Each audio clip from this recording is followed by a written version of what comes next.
Tombo ati iku ana limang perkara kaping pisan maca Quran sak maknane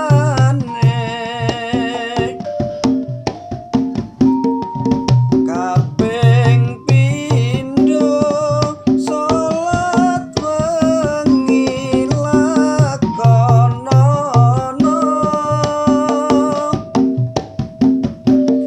kaping telu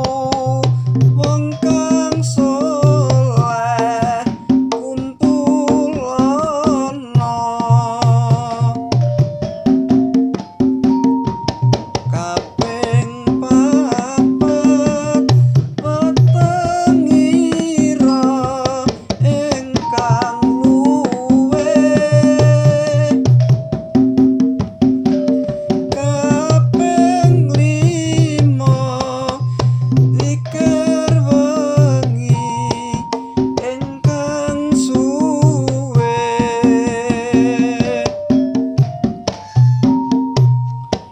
salah sawiji